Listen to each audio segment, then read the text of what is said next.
Welcome to XYPN Radio, where your host Alan Moore brings you into a community of fee-only financial planners who want to profitably and successfully serve Gen X and Gen Y clients. If you're ready to get the knowledge you need from leaders in your field, learn from forward-thinking advisors, and take action on your own goals, XYPN Radio is the show for you. Here's your host.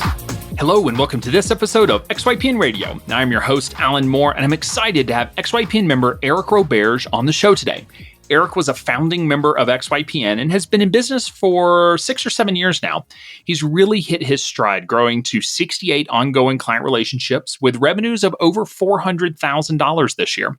He has hit a point where he now gets to decide what he wants the business to be when it grows up. Does he want it to grow big? Does he want to stay solo? Somewhere in between? We talked at length about this inflection point in the business and what he's thinking and how he's going about making that decision. We also talked about his decision to bring Kaylee, his wife, into the firm full-time and her role as a marketer and operations manager. We talked about how they're navigating being married and being business partners, how they keep the business from encroaching on their personal life, and more. I hope this episode gives everyone in their first couple of years a glimpse into your own future, as Eric really is a model advisor for being very intentional to build the business that truly supports his great life and staying focused on that. When it comes to compliance, most financial advisors want to run in the opposite direction, but compliance doesn't have to be that big scary monster hiding under your bed. Our free risk assessment guide will walk you through how to perform a risk assessment one step at a time. Learn how to perform a proper risk assessment and get access to our risk matrix and risk assessment table worksheets developed by XY Planning Network's in-house compliance team. Visit xyplanningnetwork.com/risk assessment to download your copy today. You can find any of the additional resources that we mentioned during the episode at xyplanningnetwork.com/222. Also, be sure to go to xyplanningnetwork.com/VIP to join our private group just for XYPN Radio listeners. It's the community of advisors we've all been looking for that's there to provide support when we need it the most. Best of all, it's free. I encourage you to check it out. Again, that's xyplanningnetwork.com/VIP. Without further ado, here's my interview with Eric. Hey, Eric, welcome back to the show, man. Thanks so much for coming back on. Thanks, Alan. We just talked about this, but it's been so long since we talked last. It really has been. I'm actually surprised. So for listeners, if you would like to get Eric's, I can't say full story, I'll say initial story. We've done 2 recordings. Episode 6, you were part of the initial launch series of 7 episodes that we did, where we did like 7 episodes in 5 days. So episode 6, so xyplanningnetwork.com/6. You can also hear xyplanningnetwork.com/29. So he was also in episode 29 talking about really local marketing was the focus. So I think episode 6 was really your career history and sort of getting to where you were launching the firm. And maybe you were probably 2 years into the business then. Episode 29, really about how you were growing the firm locally or with a lot of local marketing because you were just a power networker. I remember just at all the events and BNI and so many organizations, which was really benefiting your business. And now here you are.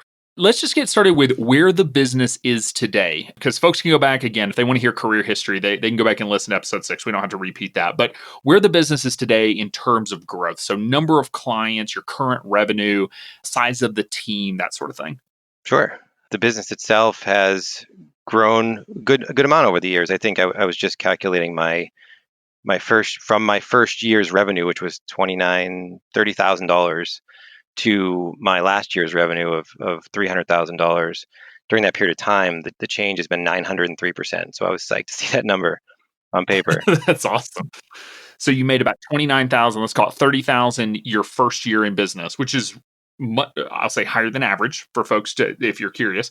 We have benchmarking surveys around that now. But last calendar year, so 2018, or is this trailing 12 months? 2018. Okay, so 2018, you made $300,000, so 10 times more. And then what are you on track for this year? Right around 400 this year. That is amazing growth, 33% in 1 year. That's huge. Yeah, I mean, just looking at the progression, it was, from year 1 to year 2, it was like 157%. And then year 2 to year 3, it was 61%. Then 3 to 4 was 25%. And then this is where the big one happened. From 17 to 18, it was 93%. So it was a really interesting one for me because not only was it exciting to double the revenues, but you realize coming into 2019 that you're on a little bit of shaky ground because your business is massively different than it was the year before. and therefore you have to make different decisions because you're in a different place. Yeah, and with that growth rate, just a lot changes, but you've been able to really increase the revenue growth without, serving 1,000 clients. So, how many clients do you have currently? I actually just counted my ongoing clients right now are 68. Okay, so 68 for 400,000 in revenue. So that's what, about $8,000 of revenue per client? Is that back of napkin math correct? Well, I think there's a couple pieces in there that would make that not correct. One, I still do a good amount of quick start programs for people. So whether it's 1 or 3 meetings, I do a lot of those, anywhere from $1,000 to $2,500 a pop. So those contribute probably 25 to 35 grand to the business bottom line. Wow. So that's a pretty significant number.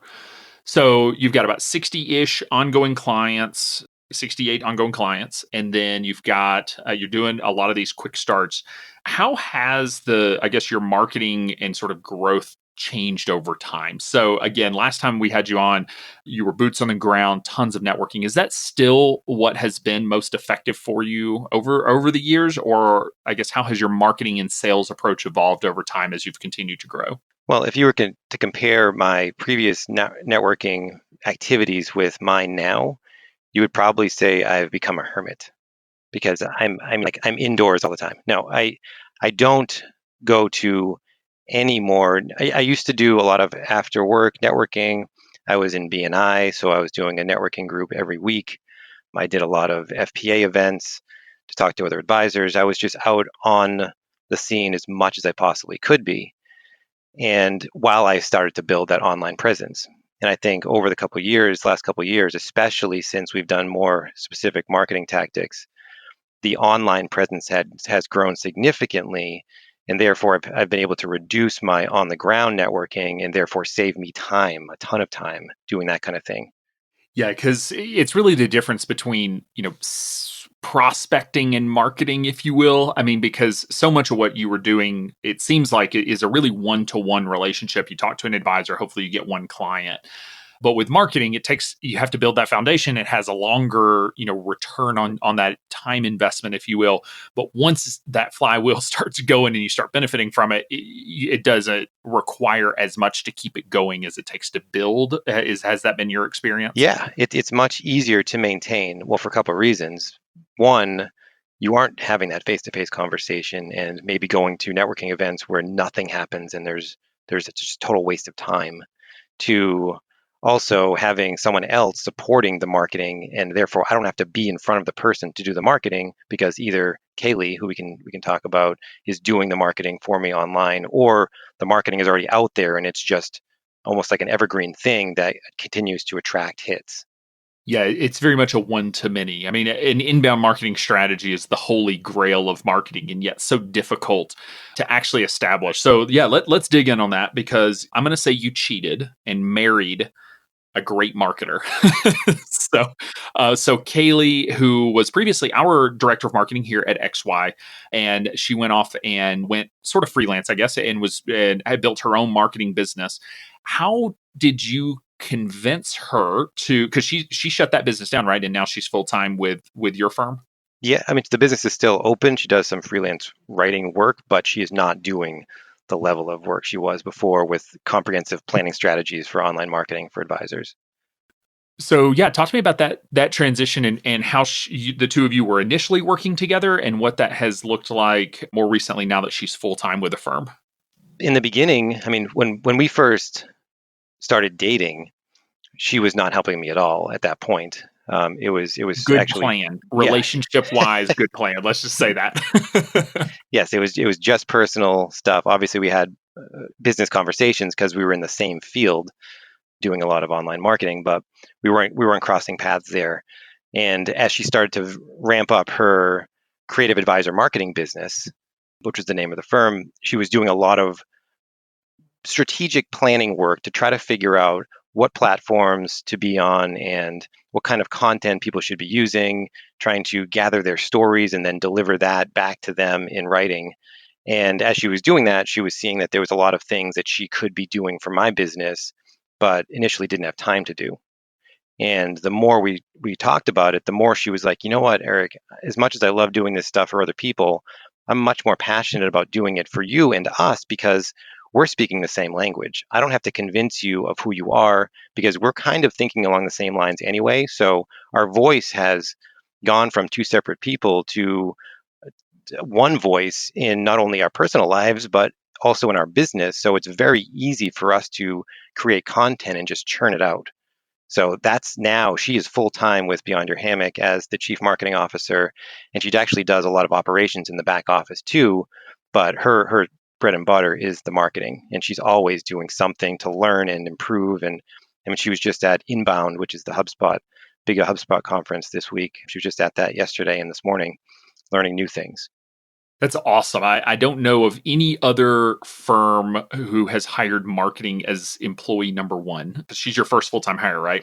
She is, yeah. And people ask about XY and sort of what we credit some of our early success and just early growth to. And, I look at that and number one was like we hired someone in financial planning equivalents. We hired a financial planner first. That was Maddie. So she was the do the actual work, take care of the members. So that's the equivalent of hiring a full-time financial planner. Hire number two was sales, and hire number three was marketing. And Kaylee was actually that marketing hire. She was actually already on half-time, I think, before she even went full-time. So it was very early on to go ahead and establish that the sales, the marketing, and getting work done. Whereas advisory firms tend to just hire a bunch of planners. And that's not right or wrong, but it can, if you really want to lay the foundation for accelerating the growth, that is a way of doing it. Some people might also say, hey, that's overkill. Like, do you really need a full-time person doing marketing? So is that all she is doing in the firm, or is she doing some other work as well? No, she's doing other work as well, and I'll share that in a second. And I think what makes this, to put this in perspective too, from my business back in 2016, I think, and beyond that, I was dabbling in different types of part-time work. So I was looking for someone to do more paraplanning and or operations to onboard clients and just do some of the back office work that I just did not want to, nor could I get to do. And so after a couple of false starts there and one attempt to actually hire an intern, which I actually cut off before he walked in the door, I said, yes, let's go. And then I had this freak out moment and said, no, this is not the right thing. Because what I was realizing was, as much as I wanted the help, I didn't have time to train the help. So training the help was going to take away more time that I already didn't have. And therefore, I needed to find someone that could jump in and do things pretty quickly without me taking time off to train them. And the opportunity with Kaylee, when she came on, and she was doing some part-time marketing work with me anyway, and then so making her full-time with the marketing was easy. And she's already been doing that, but also with the back office operations, she is now doing a lot of she follows up with prospects via email. She's making sure that we're staying in touch with them until they say yes or no. She's onboarding clients until the first meeting, doing all the steps to get the documents signed and payment up and running and collecting the data that we need through Precise FP. She's doing all of that. And then she's also, I think this is the really unique part, and I love it, because she's a writer, because she's a great writer, and specifically a financial writer. After my meetings, I basically download my brain on paper, writing just everything that went through and the actions that we need to take for the client. Then I just throw it at her. She then takes it, breaks it down, organizes it by bullet points, and in a fashion that is actually digestible by the client, brings it back to me, and then I just review it quickly and send it out. So that in itself is hugely important because it allows me to just keep going without having to stall and stress about, oh my God, I had all these notes from my client. Now I got to organize them. I got to do the planning, and then I got to get it back to them. So that's been fantastic too. And she's been a great help there.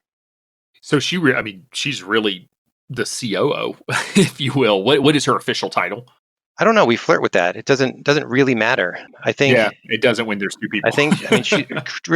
Chief content creator is what she's doing. So it's kind of the one that's been sticking so far. That's awesome. Yeah, I mean, like I said, she is doing a lot. That makes sense because if she was full-time marketing and that's all she was doing, then you'd have 10 times more prospects, and that may not actually be what you want. So that makes sense that she's able to leverage that skill set though in other ways, which I think is important to note because I think most people think more in terms of like, oh, I'll hire an admin assistant and maybe they can write some blog posts.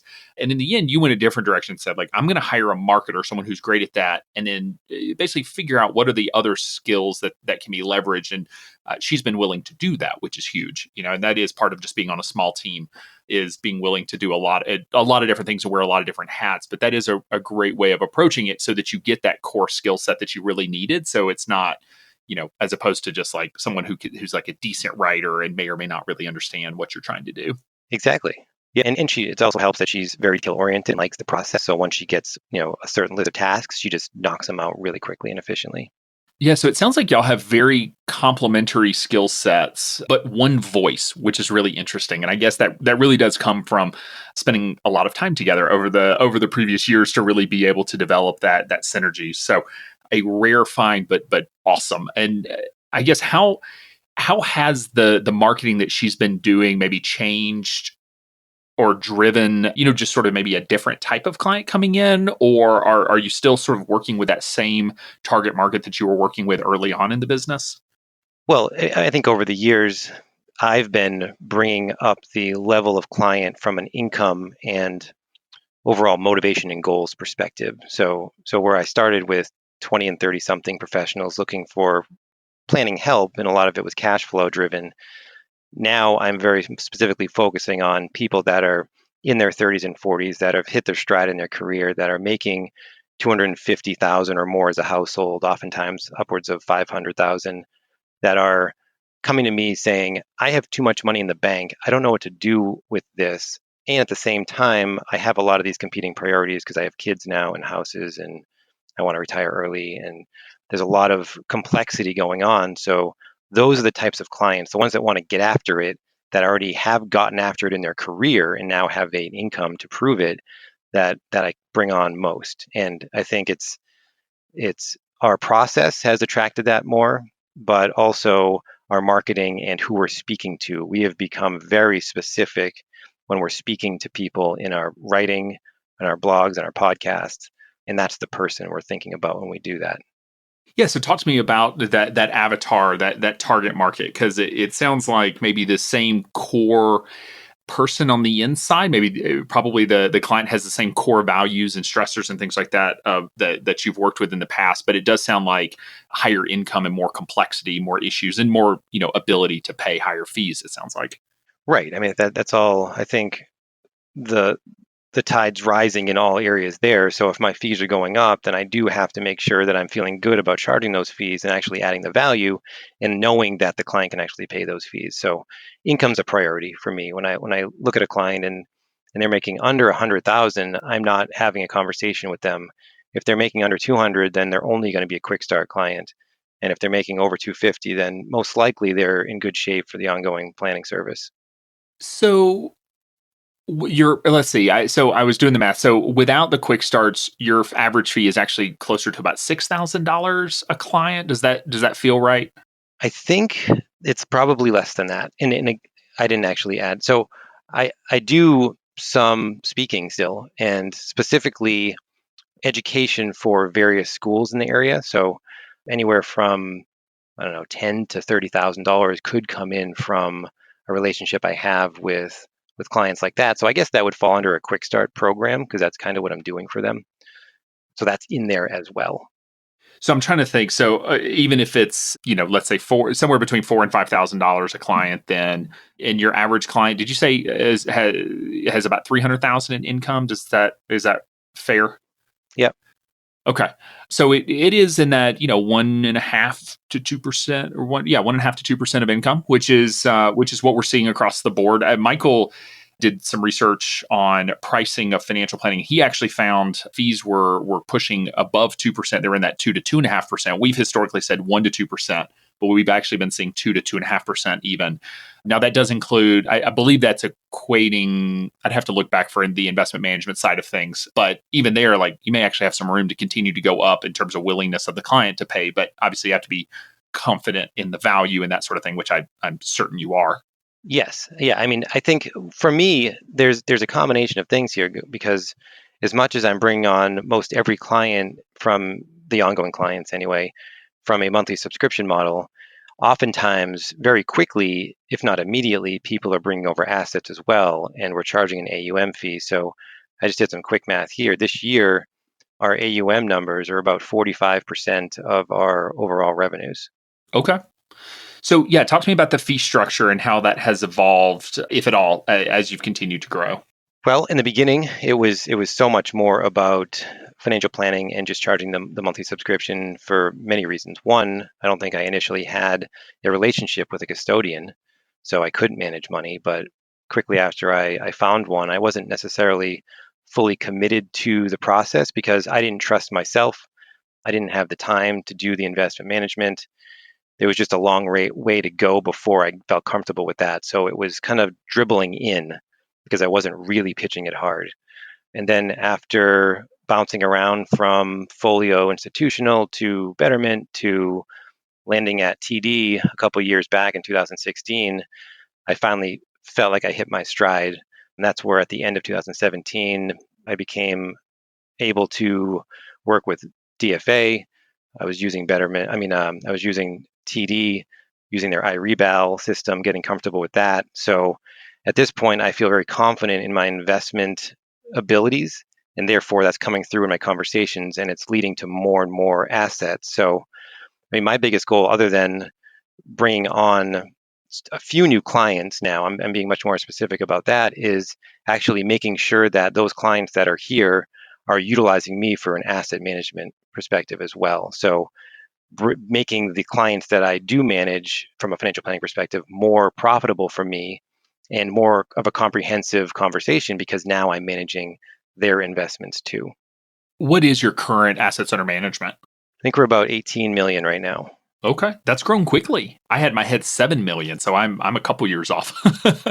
Yeah, no, we've doubled a couple times. I think 7 million was the first, and then it went up to 14 last year, and now it's climbed to 18. The market has not been helping that, but I did lose probably $750 to $1 million over the first quarter of this year from several clients leaving.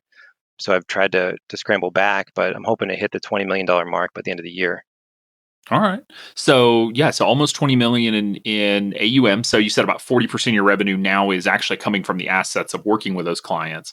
I think it's important because so many times listeners and followers of XY believe that we are anti assets under management or anti AUM fees. And we are absolutely unequivocally not. What we are is anti trying to charge an AUM fee on people who don't have AUM and then saying they're too poor to work with you. So, that has historically been the industry. So our whole model has been have a model that lets you work with clients whether or not they have investable assets. And is it fair to say, I'm going to put words in your mouth and tell me if I'm right here, is that if you only offered AUM, you probably wouldn't have a pretty decent chunk of the clients that you're working with now. You probably only have them because you were able to do planning, charge them a fee for planning, and then they grew into where asset management was a service they actually needed because now they have assets to manage.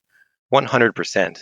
And I think it's the ongoing planning that has really driven that. So I know in the past, it wasn't a new thing for advisors to maybe charge for a plan and then in that plan say, oh, you need to have your assets managed and then we'll manage that for you.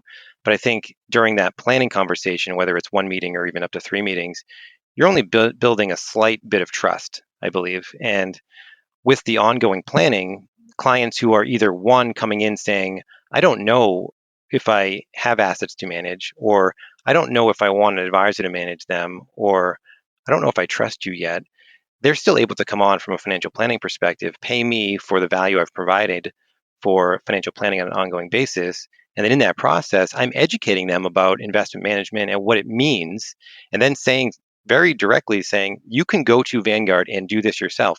Here are the things that you would have to do to make sure that you're optimizing your investment experience. Or you could work with an advisor. I am an advisor that can do that for you. What do you think about my services here? And if we've worked together for 6 months to a year already, they trust me. They've seen the results of my work. And why wouldn't they bring their assets over to me? Because they know they're busy. They're not going to do this themselves. It's a perfect opportunity for them to move over and start to grow their wealth. I love that model of being able to build trust and then increase the relationship over time. I think advisors have historically, we try to get married on the first date. We have a meeting and we say, okay, now give me your millions of dollars and I'll manage it for you. And that does work with certain clients. There is a subset of Americans who have 500,000 or more in investable assets with, waiting for an advisor to manage it and are willing to, delegate those funds to you on the first date. But you are able to work with a client base that would have never signed up for that service, that maybe we're a little more skeptical. We're looking for a deeper relationship before they're willing to move those assets over. And those clients would have never hired the advisor that demanded, do it all up front, all at once. And so you've been able to both, increase the value of each of those relationships from a financial standpoint, but also just work with clients that never would have signed up for another service in the first place. Yeah, exactly. And two, it's weird the last 10 years because everything has been going up. So people have been really confident that they can do it on their own. And it's amazing what happens when the volatility hits. It's like you stick your finger in a light socket and you say, wait a second, this room isn't safe anymore. No, you just stuck your finger in a light socket. It's not going to always be there, but there's certain questioning of, do I really know what I'm doing here? Does the platform that I'm using really have my best interest in mind? Or should I be thinking differently? Fair enough. So one thing I do want to go back and hit on, just because I think it's I don't want to lose track of this, is that going back to sort of the conversation of working with Kaylee, working with your wife, there are some listeners who are hearing that and thinking, no way in hell would I work with my significant other. I personally work with my wife as well, so I'm a fan of it. However, certain relationships work for it, certain do not. Can you just talk a little bit about the decision to work with your partner, and also, maybe a little bit on how you keep the lines from blurring between work and personal, and keep the two from bleeding over into each other in an unhealthy way? It is a challenge. I think if you're not really paying attention to that, it's very easy to lose track of what conversation you're having and who it actually is that you're talking to. Because in one sense, you're, husband and wife, in the next sense, you're colleagues. And I mean, it's very much like when I was working as a waiter, starting my business, and being a financial advisor half of the week. So am I pitching that steak right now to the customer who needs it medium rare? Or am I trying to get the assets over from this client that's an investment management client? There's two specific conversations there, and you can't cross the lines. And I think you got to A lot bring of that same context switching. mentality. What's that? Context switching, if you will, of trying to go back and forth between those two is tough. Yes. Yeah. So you really have to make those lines clear. That doesn't mean you have to say, all right, from 9 to 5, we are colleagues. And then after that and before that, we're husband and wife. That's too stringent and rigid for me. So I think the beginning, and I was fearful of it too. And I was actually fearful of it before we even thought about this. We actually joined the same co-working space together. So we were doing our own separate businesses, but we were working in the same place. And we were walking to work together in the morning. We were leaving together. And I was afraid that it was going to be too overwhelming because it was Kaylee 24 hours a day. And that's not to say anything about Kaylee. It's just, if you're with somebody that much, whether it's a best friend, a sister, brother, or husband or wife, there can be things that come up. And I think the amazing thing was that things did come up and we were able to deal with them because we had so much time together to deal with those things, that our relationship personally is much better than it ever could be because we had so much time to work things out early on while we were working together or while we were in the same co-working space. So after that, I felt much more comfortable saying, we have a great relationship and I'd have no problem working with you. If I was going to go out and hire somebody to do what I need done in my business, you would be 100 times the person, right? That you are the person, and I couldn't pay you enough. Now I luck out because you can do this for me and we can make this work because we have, a relationship offline too. Yeah. Do you do anything specifically to draw boundaries on, like, hey, we're on a date night, we're not going to talk business? Or do you find it sort of ebbs and flows and you've been able to maintain a healthy balance? Yes, I think the short answer is we maintain a healthy balance. Understood. We know when to not do things. If anybody doesn't know when, it's me. I'll cross the line more than she will because I'll start talking about something. I need an answer to this thing right now. And she's like, really? I'm reading a book right now at 7 o'clock at night. But I'll say, okay, fine. I'll wait. I'll email you. So as long as we just do it that way. There's different ways to communicate. It's not always urgent, and most of the time it's not, even if I think it is. So if I email her, it's going to be in her inbox. I'll know she'll get back to me in an appropriate amount of time, and we'll take care of it. So it's very much a fluid relationship, but it also, my business is fluid. I don't have the 9 to 5 business job. I don't work Monday through Friday, right? I'm working at night sometimes. I'm working on the weekends. I have Wednesday off. Like, there's all kinds of things that are going on. So just like my business relationship with my business itself, so goes my relationship with Kaylee, and we can make it work really well. Yeah. So out of curiosity, are you Kaylee's boss, or do the two of you, are you equals? Like, how do you treat that? No, I am not her boss. No chance. I don't like to tell her what to do even, but of course she understands that, if it's the business that I'm running, I need certain things done, and she's very accepting to being told what to do in the proper tone, of course. But it's more of a partnership, and really, I think a lot of times I say it's our business because it wouldn't be what it is today without her support. Yeah, that's something that has come up, because I do think it is different. Again, it's not better or worse, but it is different if you are colleagues versus one person works for the other. So the situation I'm in is that Mary is my employee, and so we now have a layer between us. So I'm not her direct manager, but I was for a couple of years. And I will say it is different when I'm the boss versus when you're equals. And again, it's not better or worse, but it is recognizing when you go into it, you need to, for anybody listening that's thinking about going into a business relationship with a family member or a partner, you need to be very clear on who is the boss or if you're partners, because that will change everything around the dynamics of getting things done and the way that you can ask for things, and the how much you collaborate versus, drawing accountability lines. All of those things really matter. So be very clear on that. Otherwise, it will crop up and bite you. 100% agree with that. So I'll have to have Mary on at some point to talk about what it's like to work for her husband. Hopefully I'm a decent manager.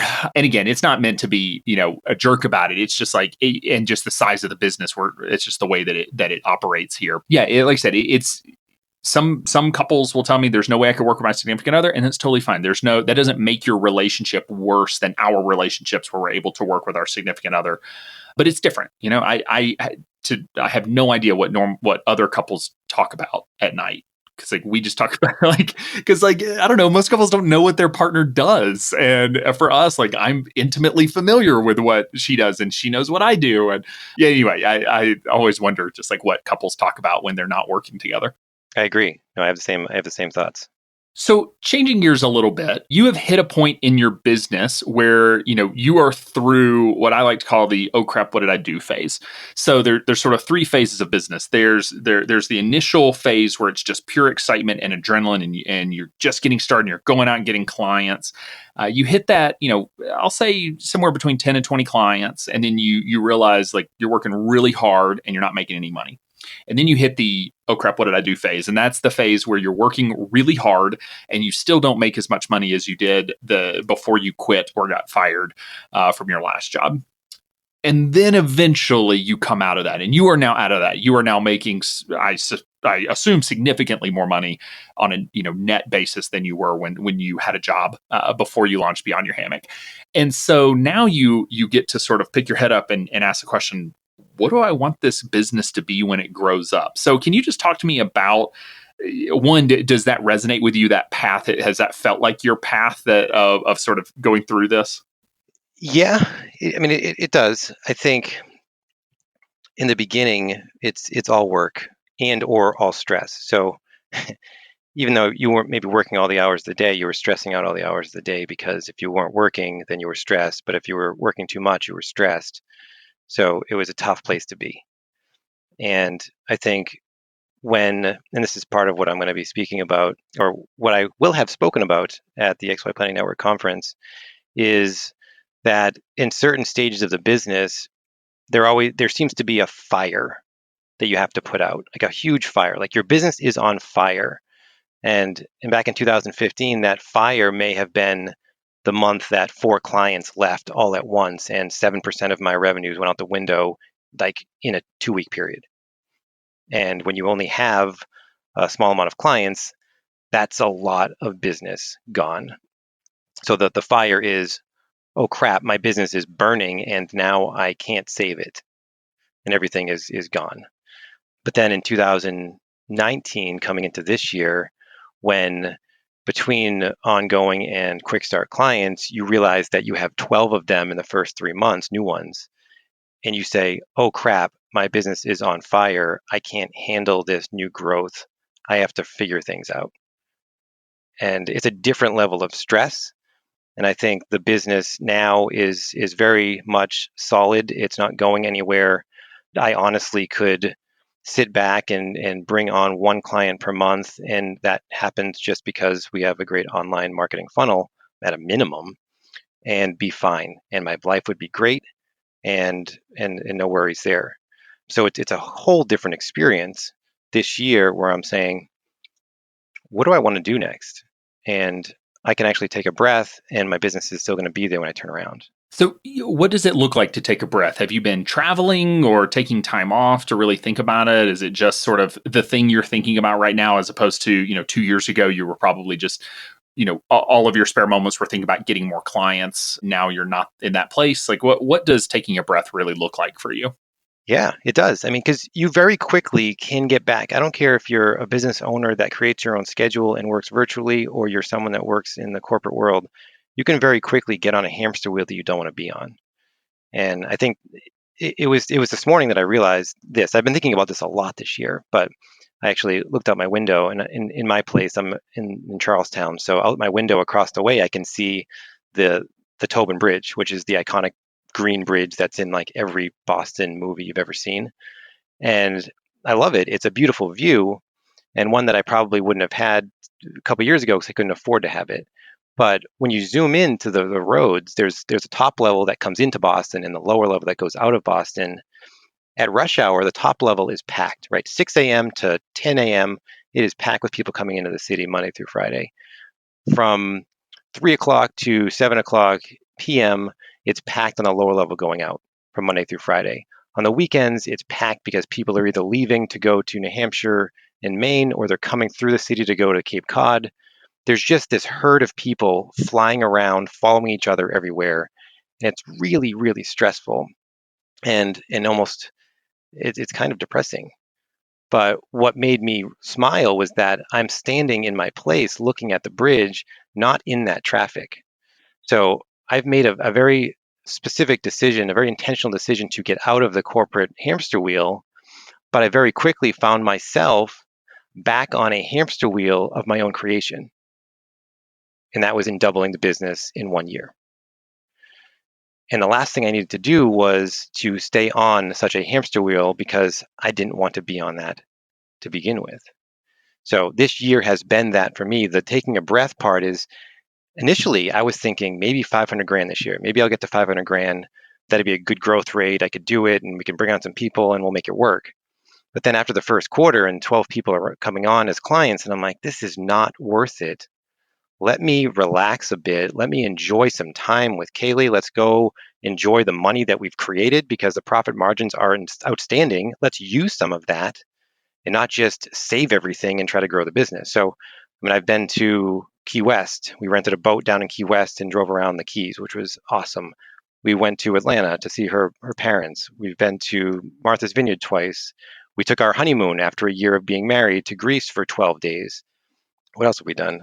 Just that kind of thing. We've been on short-term trips to Portland and Acadia National Park in Maine. So it's been fantastic to be away from the business while still maintaining the business and growing it at the same time. It's awesome. And I think, it is important to note, and I think this is part of what you're getting at, is that you can still be on the hamster wheel in the business. And do you feel like at some point in the last, 6 years of running the business, that you were on that same hamster, or I should say on a hamster wheel, maybe not the same one of sitting in traffic, but still on one? Yeah. I think by the end of last year and into this year, I very much felt like that because Kaylee was just coming on board at the end of the fourth quarter of 2018. So she wasn't fully up and running yet. I had someone working with me at the beginning of 18 and she had left. So once we got her clicked in, I was able to relax a little bit more and trust that things were getting done. But I think from time to time, it ebbs and flows. It's like But I always want to be conscious of feeling that way. If I get to that point where I'm feeling like a hamster wheel, I ask myself, what needs to change? Do I just need to take a step back and take some time off? Do I need to stop bringing on as many clients?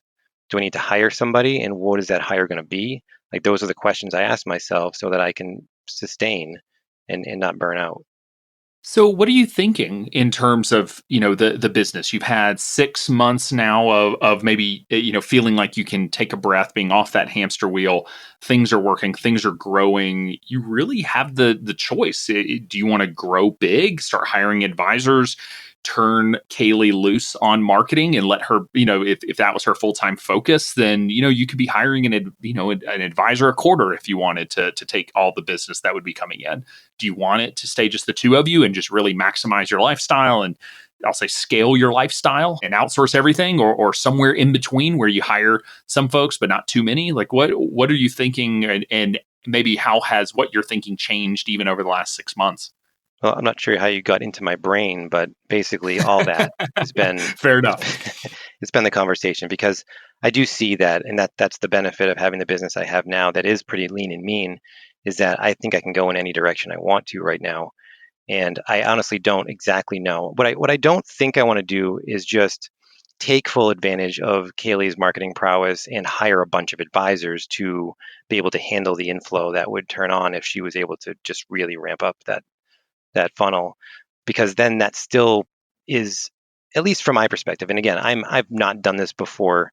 I'm not someone that knows everything, and there's a lot for me to learn.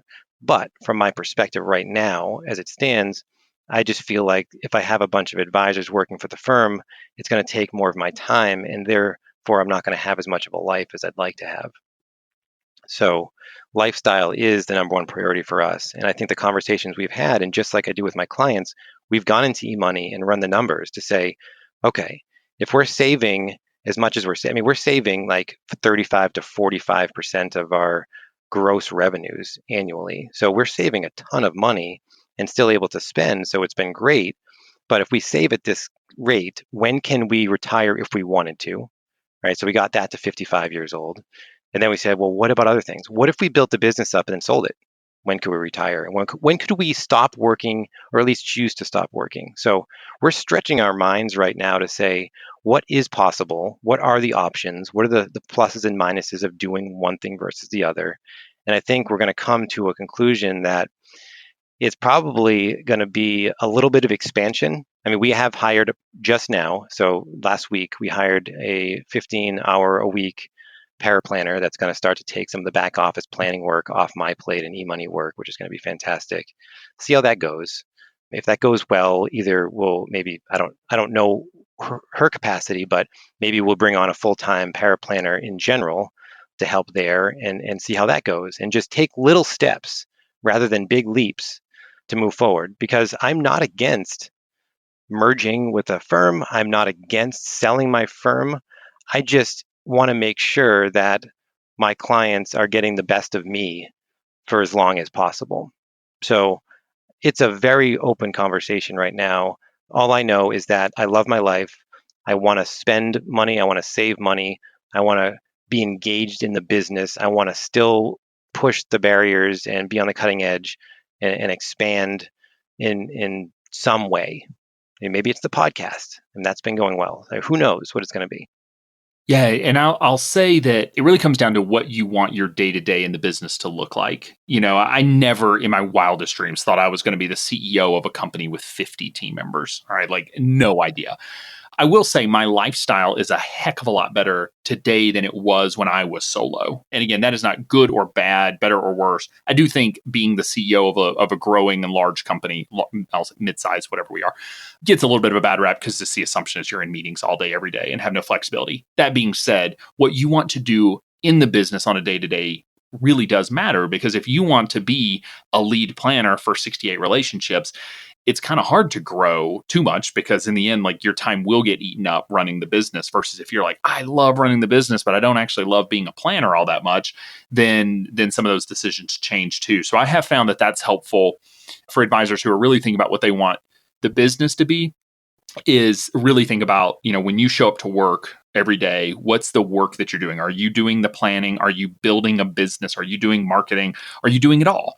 And that, in a way, will really dictate what the sort of the size business that you can grow. Because in the end, it kind of has to go one direction or the other, depending on what you want your day to day to look like. Yeah, no, and I know you and Michael have done a lot of work trying to figure that out for yourselves and the business and hire strategically and making sure that each new hire is adding that value and you're able to scale. And you've done a fantastic job of doing that based on the growth rate you guys have had. And certainly I am envious of that type of thing.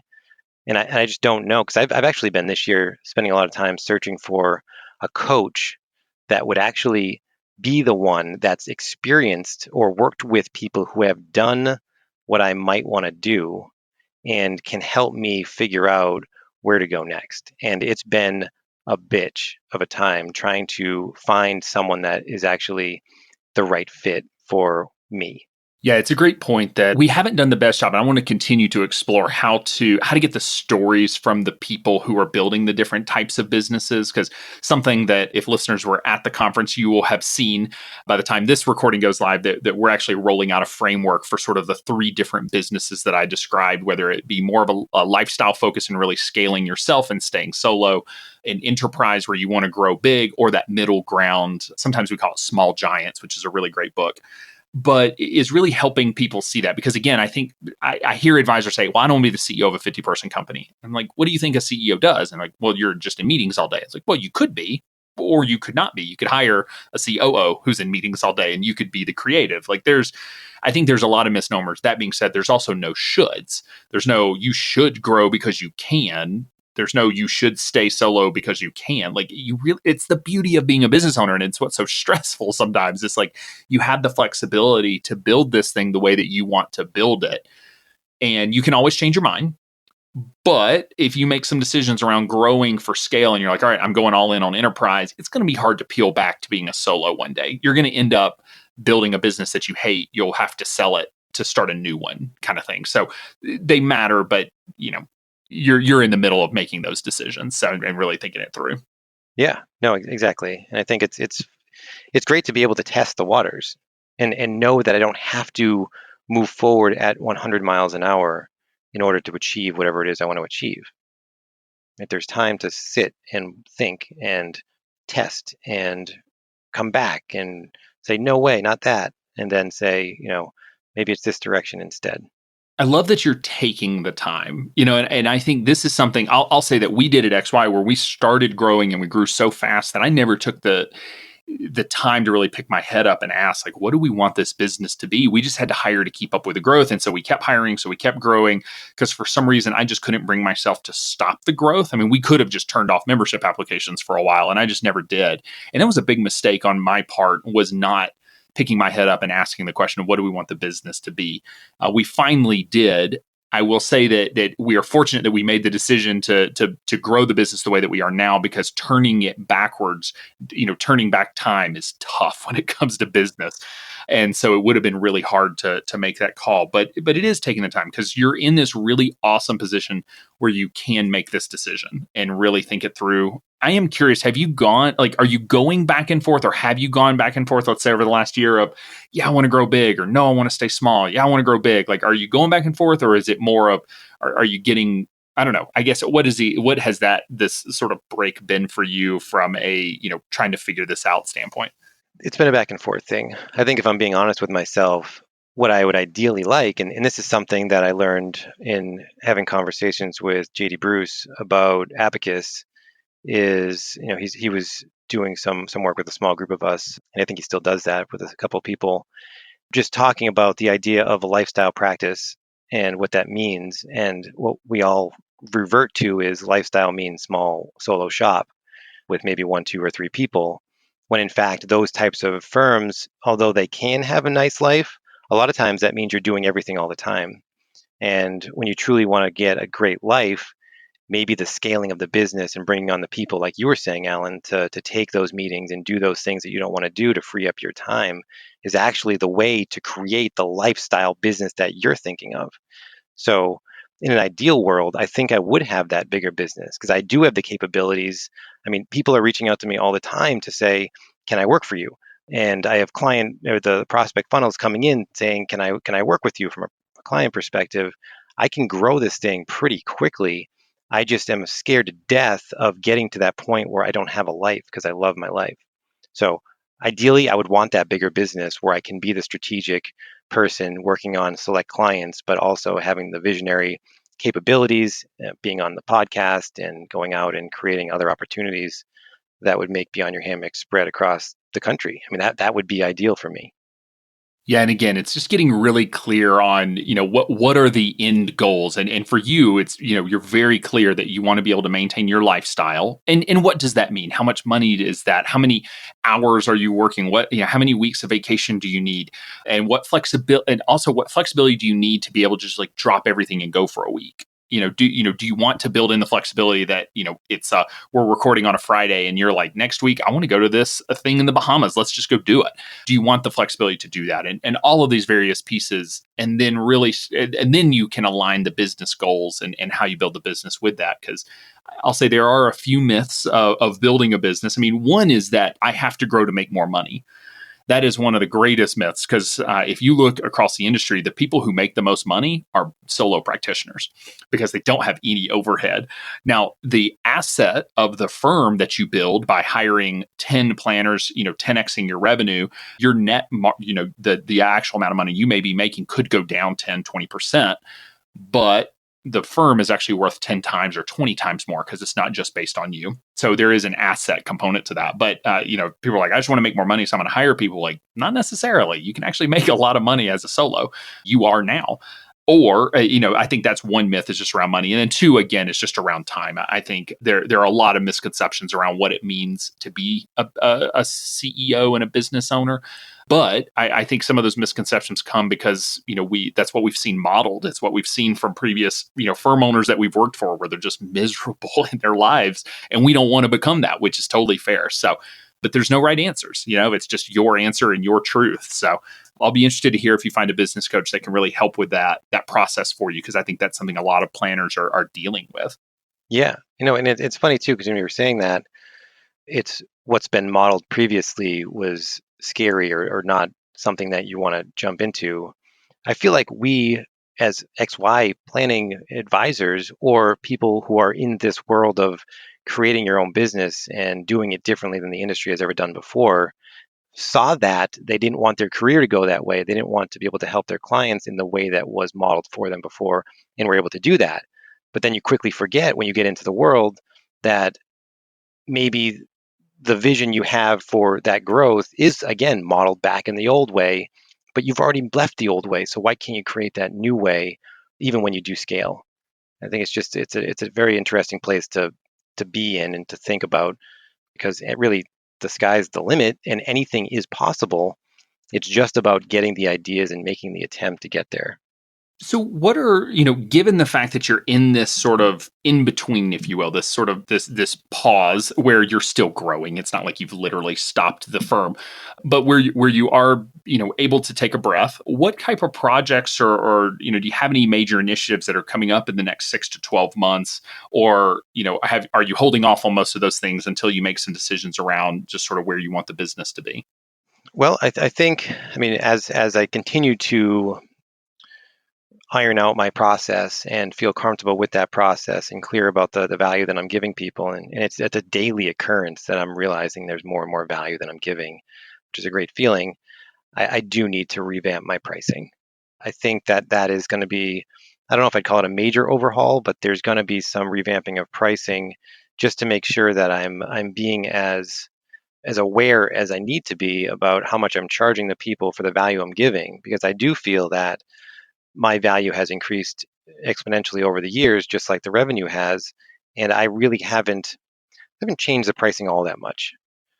At the same time, I'm saying, well, of the 68 clients that I have, 60 or 51 have assets with me. So there is that side of the coin too. So there is that combination of monthly subscription versus AUM.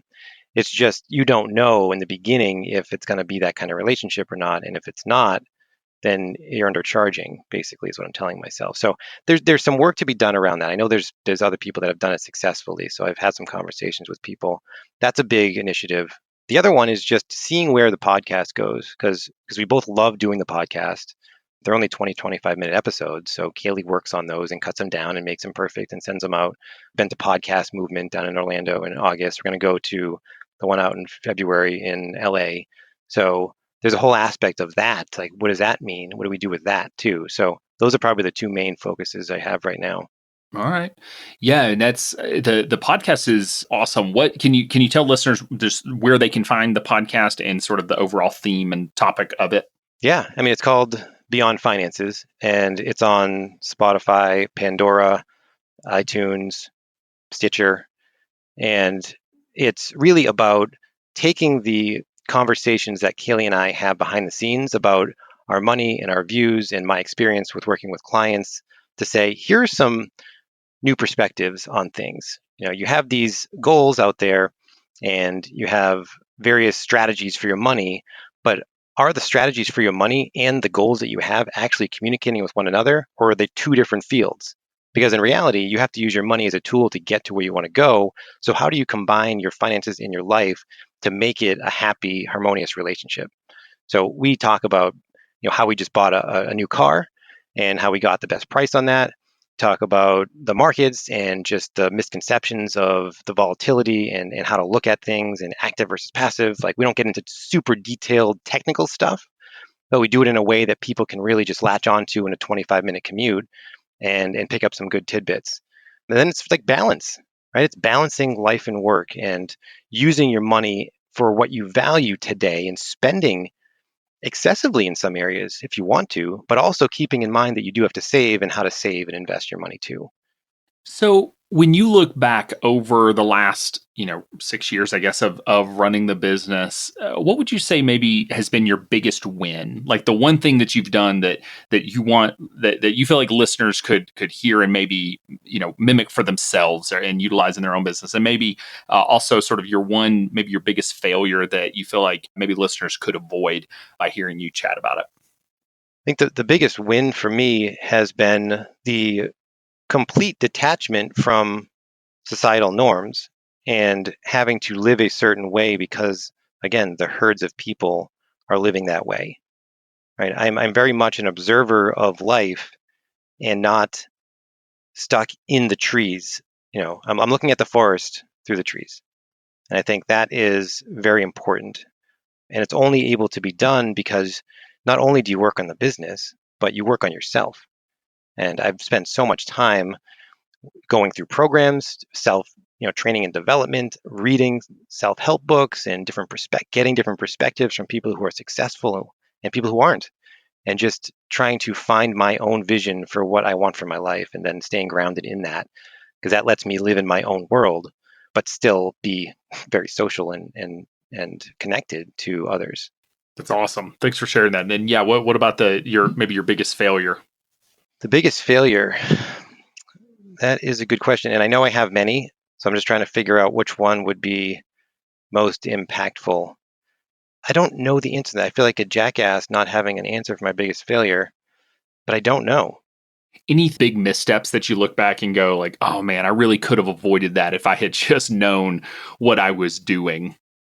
Well, I think what comes to mind is investment management. I had talked about before that not initially being confident in the platform I was using and or the strategies that I was applying to my client portfolios. I think really getting a better understanding about how to not only choose the strategy and believe in the strategy, which I think is relatively easy to do if you start to just learn, but also the operations behind it, right? The functionality of the investment process. If you're not understanding of how to do that, because there are so many complexities, then you shouldn't be doing it. Learn how to do it first. Use a TAMP. XYIS. Use XYIS for that matter, or Betterment, or somewhere that you can learn the ropes and understand the questions and the operations before you actually go ahead and apply those operations to your client's money. Yeah, basically don't make it up. Not that you were doing that, but yeah, I felt the same way when I started my firm, that I didn't really know the investment side. And sometimes some imposter syndrome pokes up, but also just like, I just didn't know what I was doing with it, which is why I hired a TAMP right out of the gate and brought it back in-house at some point, which I actually consider one of my biggest mistakes, was trying to do the investments myself. That was not what I needed to be doing personally. But no, I appreciate you sharing that, because I think that is an important lesson for listeners. So this hour has gone by so fast. So I'll wrap up with a final question and have to go back and compare your answer to your answer 4 years ago, last time you were on the show. So if there's one piece of advice that you wish you could go back and give your younger self, one thing that you've learned that you wish you had known then that you know now, what do you think that one piece of advice would be?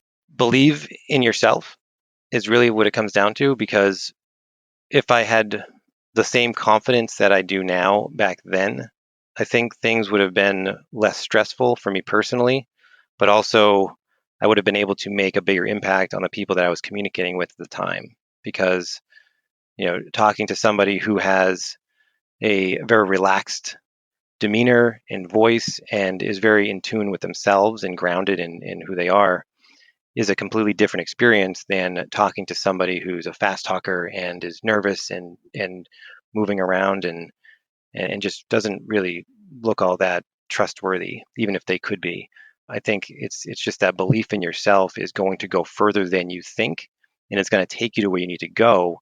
You just got to trust that and move forward with that person that you are. I love it. Well, Eric, thank you so much for taking the time, come on the show and share what you've been up to over the last couple of years. It's been really exciting to see your success and continued success. I can't wait to see what's next in store for you. So thank you so much. Yeah, you're welcome, Alan. This has been awesome. Just like I thought it would. When it comes to compliance, most financial advisors want to run in the opposite direction. But compliance doesn't have to be that big, scary monster hiding under your bed. Our free risk assessment guide will walk you through how to perform a risk assessment one step at a time. Learn how to perform a proper risk assessment and get access to our risk matrix and risk assessment table worksheets developed by XY Planning Network's in-house compliance team. Visit xyplanningnetwork.com/risk assessment to download your copy today. Be sure to join our VIP community at xyplanningnetwork.com/VIP to hang out with other XYPN radio listeners, ask questions for future mailbag episodes with myself and Kitsis, and to finally find a community of like-minded financial advisors. Thanks so much for joining me today. We'll see you next time. You're not alone, and you're not crazy. It's scary starting, building, and growing your own financial planning firm. And that's why we put together a free private community just for you, the Cutting Edge Financial Planner. Go to xyplanningnetwork.com/VIP or text XYPN Radio to 33344 and join a network of thousands ready to change the lives of Gen X and Gen Y clients.